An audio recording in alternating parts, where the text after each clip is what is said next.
So my wife, very beautiful, very short little, she's kind of a hippie, you know this word, hippie? Yeah. So I went to her December 8th, 2008, and I said, "Dear beautiful, short hippie wife, how do I take my geekiness and show it to more kids?"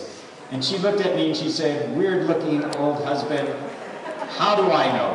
Go put it to the cosmos." So I walked outside with my beer, and I looked upstairs and I said, "Okay, Cosmos, what do you have for me?" I promise. The next day, I get a call from a Hollywood producer saying, "Do you want to be a scientist on TV?" Now, she did say reality TV. I have to tell you, I don't have a TV. I mean, I have a TV and it's hooked up to video games. I work on the chips inside Xbox and PlayStation, so I have to have a TV. But I don't have TV like from outside, like cable or satellite. And it's not because I don't like it, it's because I do like it. If I had it, I'd only watch it, and I'm too cheap to buy it.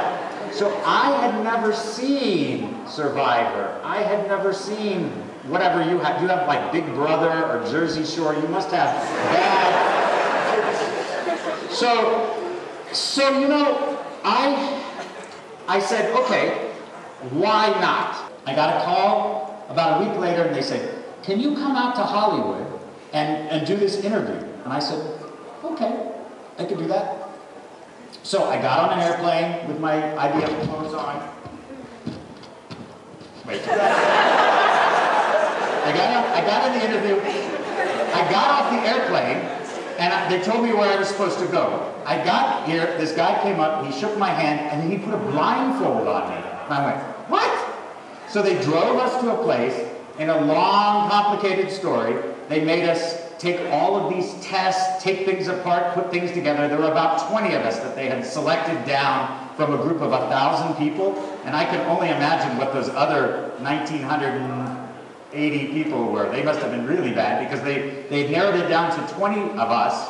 We weren't allowed to see each other because we had these blindfolds on, and they made us take these tests. They made us take a psychology test, a very long psychology test, which I assumed was, are you nice enough and brave enough and smart enough to be on reality TV? Oh no, they wanted to make sure you were loco enough to be on reality TV. There was one question that I'll never forget. It was, true or false, aliens control my thoughts?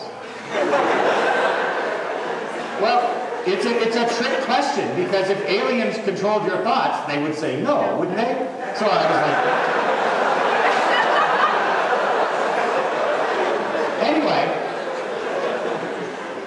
I know I had done pretty well because we weren't able to see each other, but we did go into the same room to take these mechanical tests, and the other guy that was in the same room with me blew up a battery, sprayed me with battery acid, and I got on the show and he didn't. So it was pretty cool. So anyway, actually, but I'm jumping ahead because what happened is I went back to Vermont. I live in northern US, and I went back and I said, "Wow, you know, sweet hippie wife, that was weird. I don't know, that's not for me." You know, they didn't really tell me about the show, but the kind of things they were asking me and the kind of tests they made us take, it just didn't seem right.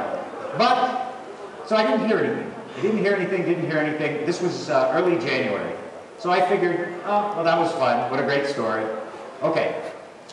February 6th, I got a call from somebody. Actually, what really happened is I called them because I wanted to get this test, the one with the aliens control your thoughts, because I thought it was so weird. I wanted to see if I was really sane. And they said, no, you can't have it because you're on the show. And I said, no, I'm not. And they said, well, later that day they called me and they said, okay, you're on the show. You have to be out here in 2 days for 2 months. And then I thought, I better call my boss. And you wouldn't believe, I've done a bunch of weird stuff in my life, but he said, you want to what? But in the end, they couldn't stop me. Well, no, let me say this. They were very supportive. I'll tell you a funny story, is that the number 2 guy in IBM, big company, you've heard of IBM, right?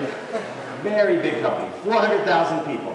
Number 2 guy, I'm sitting in New York City with my son going, should I do this? Should I not do this? Should I do this? Should I not do this? My phone rings. Number 2 guy at IBM said, I'll never speak to you again if you don't do this. So, what happened is this.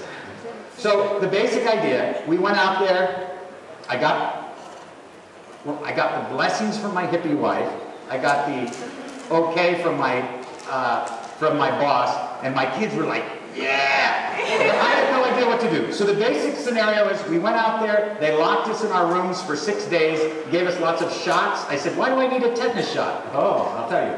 But what we did is they were trying to keep us apart so we wouldn't meet because I didn't realize how reality shows work. But of course we were all pretty clever people. They caught us one night all in one woman's closet. We had figured out a way of, they took our keys and our phones, but we figured out a way of wiring the phone. And so we called out, we got some beer, and we were in the closet. They got really mad at us. But one day, so this is before the show, they haven't really told us anything. One day, they woke us up to feed us breakfast. They brought us out, and we got to talk a little bit during breakfast. But rather than take us back to our room and lock us in our rooms, they put us in a van with black windows, and they drove us to a place, and they kept us awake for 36 hours without feeding us, and made us watch every Mad Max video and Terminator video, back to back. And if you fell asleep, they would blow this horn in your ear. It was like, what does this have to do with science? The next morning, they put us in a bus. They strapped a microphone just like this to me, which I ended up wearing for 59 days, except when I was showering, which I'll show you. No, thank you. They took us to an abandoned park, abandoned shopping mall, and they said, go. We said, what do you mean go? They just said, go. We were like, what? So we started wandering around. We walked into this old broken building, and there was lots of junk around. There was broken cash registers, broken glass, but there was also some blankets and some food, which was a little weird, because there's nothing real about reality TV. But anyway, when they said go, they said go and stay as long as you can. And the next thing I know, the guys on motorcycles are coming in with baseball bats and hitting us. For real. And so basically, that was my introduction. The basic story, as we were introduced to as it happened, they didn't tell us anything about it, was, this is Los Angeles, you are here, too bad. Food, cleanliness, power, bad guys. How do you make do with just the junk that was around you? And it was a closed system. We couldn't go to, out to Home Depot and say, hey, I need some more nails. We had to make do. And it was pretty fun. So water, I mentioned, one of the main constraints. The first one we had to handle. So the water that they would let us get is 1 day a week. They would let us go 1.5 kilometers, about, what was it? It was 0.8 of a mile. What's that? Whatever, 0.8 of a mile to the river. And we would be able to bring back as much of the dirty, green, stinky water as we could. And water weighs about, 8 pounds a gallon. What is that in kilograms per liter? Oh, well, it weighs 1 kilogram per liter, of course. Dope. So we had to figure out how to make that work. So I was a Boy Scout. Anybody else a Boy Scout? You guys aren't nerdy enough. Okay. So what we had to do is we used sand and charcoal. We made charcoal, and we would pour the green, stinking water through the layers of sand and charcoal, and then we would get clear, stinky water out the bottom. But you know what? Just in case the world really does end, it takes out the chemicals, the charcoal takes out the chemicals, and the sand takes out the particles, but you need to, what? Boil it. So we ended up having to boil it, and that took a lot of energy. But this is how we did our water. And throughout the whole time, we had to figure out ways of making this better. The biggest problem was carrying the water, because what we would do is we would save the water.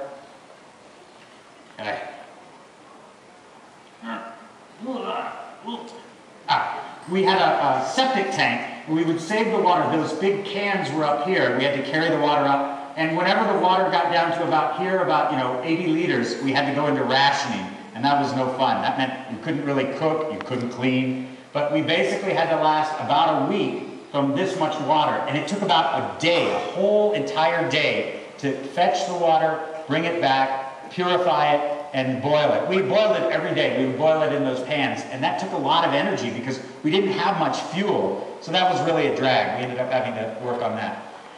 At the early stages, we thought we were. Did you ever see the movie that show Gilligan's Island? It's really stupid. Except that the professor was always my hero. But they always had cool things, you know, like they had luxury items. So originally we started building luxury items like solar hot water showers. I was very interested. As I drive around Mexico, I noticed that there are many, most buildings have these black collectors on the roof. Not in the United States. I think you guys are really doing some cool stuff. We got an old tank, painted it black, and then we had a way, we had to get this was about 20 meters, and we had to figure out a way of getting the water up there. So we had to make a pump system with a bicycle to take the water up there, but it was great. You could take these hot showers.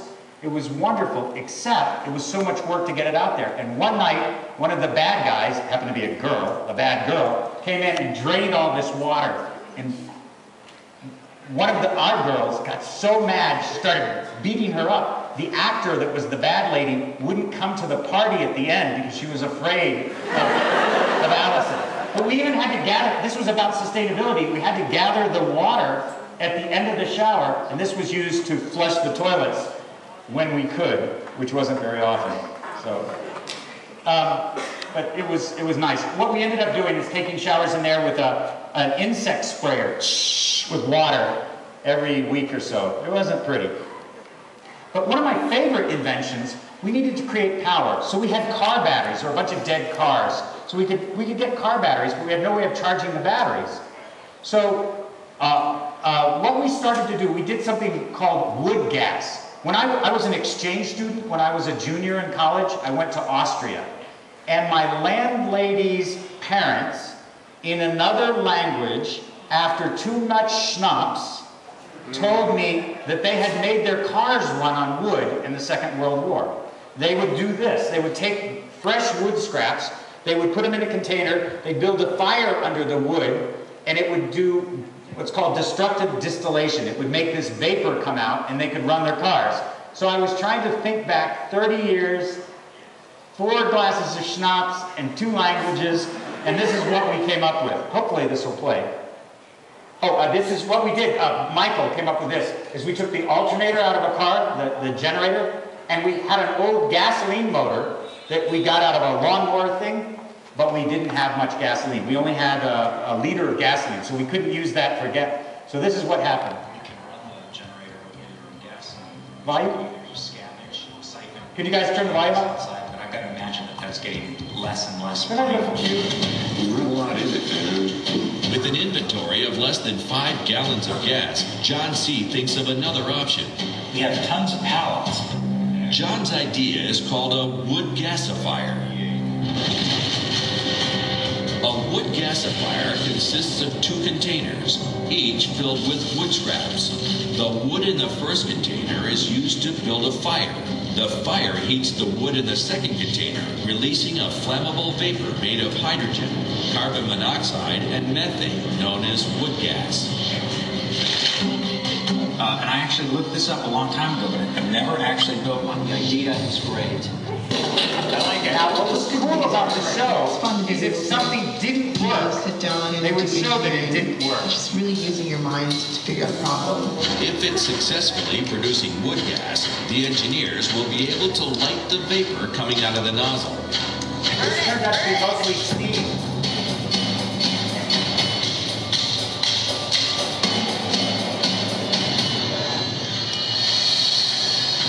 This is only water vapors.